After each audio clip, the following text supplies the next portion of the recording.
আজকের গল্পটা এমন এক অদ্ভুত ঘটনার, যা শুনলে আপনার মনে প্রশ্ন জাগবে, এটা কি সম্ভব?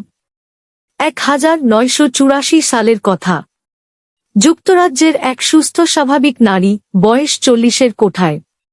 হঠাৎ একদিন তিনি অচেনা কণ্ঠস্বর শুনতে পেলেন।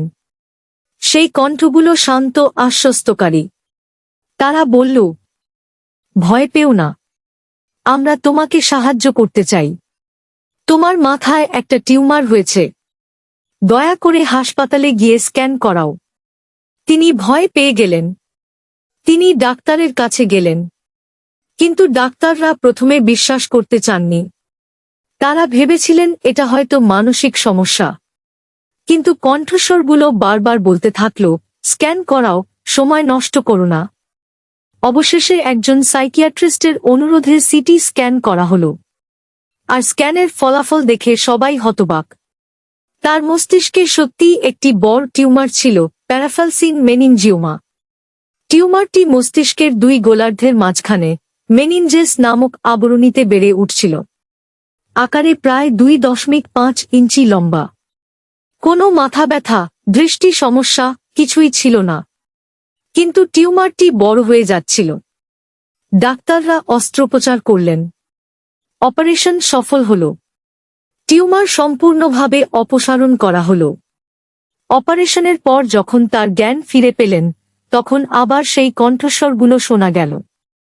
তারা বলল, আমরা খুশি যে তোমাকে সাহায্য করতে পেরেছি। বিদায়। এরপর থেকে আর কখনো কোনো কণ্ঠস্বর শোনা যায়নি।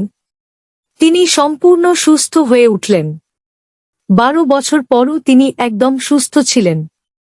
এই বিরল কেসটি 97 সালে বিখ্যাত চিকিৎসা জার্নাল বমজে প্রকাশিত হয়েছে। এ ধরনের ঘটনা আল্লাহর কুদরত ও রহমত হতে পারে। আল্লাহ চাইলে যে কোনো উপায়ে মানুষকে বাঁচাতে পারেন। হয়তো তিনি এই নারীকে বাঁচানোর জন্য এমন অদ্ভুত উপায় বেছে নিয়েছিলেন। তবে বেশিরভাগ ক্ষেত্রে হ্যালুসিনেশন মস্তিষ্কের শারীরিক সমস্যা থেকে হয়।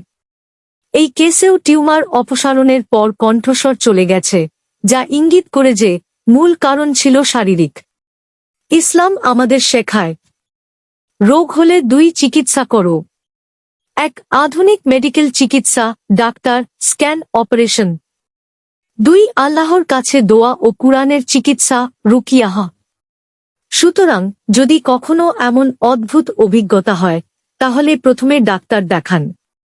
সাথে সাথে সূরা বাকারা, আয়াতুল কুরসি, সূরা ফালাক ও নাস নিয়মিত পড়ুন। আল্লাহর উপর